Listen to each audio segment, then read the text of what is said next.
programang ito ay hatid sa inyo ng Air 21. Sagot ko, padala mo!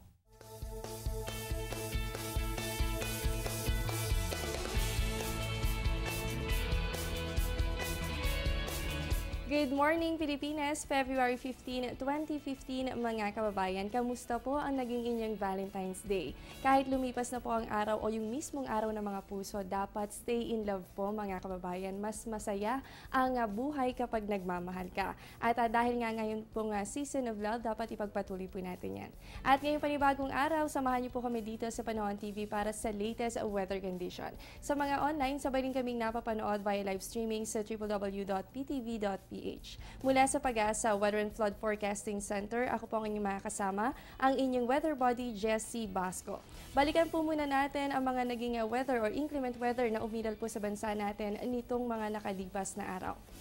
Base po sa ating weekly weather recap, makikita po natin ang patuloy na pag-iral ng northeast monsoon o hanging amihan. Simula po yan nung araw ng Lunes hanggang nung araw po ng Huwebes. At umiral din po itong northeast monsoon at nagpaulan din po yan sa ilang bahagi ng Luzon, particular po sa northern Luzon kahit nung araw ng Sabado. Sabay po nito ang pag-iral pa ng tail end of a cold front. Simula naman po yan ng Martes hanggang nung araw naman ng Biyernes. At kung matatandaan po natin nung Miyerkules, meron tayong binantayan na cloud cluster. At pagsapit nga po ng Huwebes ay naging low pressure area yung binabantayan po natin na cloud cluster. At nagpatuloy po yung pag-monitor natin dito hanggang nung Friday and Saturday. Kahapon naman po, araw ng Sabado, ay nakaranas na po tayo ng mainit na panahon dahilan po yan sa pag-iral ng easterlies o yung hangin mula sa silangan. So mamaya alamin po natin kung meron bang nadagdag o ito pa rin po yung mga weather system na umiiral sa ating bansa.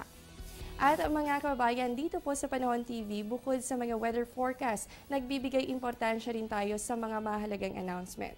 Gaya na lamang ng mula sa Philippine Atmospheric, Geophysical and Astronomical Services Administration o Pag-asa. Magsisimula na po ang National Astronomy Week on February 16 to 20, 2015. Reaching our people, transferring knowledge in astronomy ang tema ngayong taon. Gaganapin po ito dito sa Pag-asa Science Garden.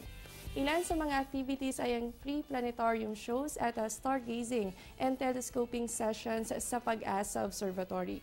Para naman po sa mga high school students, abangan po ang Star Party Contest na gaganapin sa Lawag City. Meron ding seminar and workshop in astronomy para naman po yan sa mga public school teachers at magdaraos rin po ng free mobile planetarium shows at syempre po makakatanggap rin ng free poster in astronomy ang mga visiting schools sa Planetarium and Astronomical Observatory.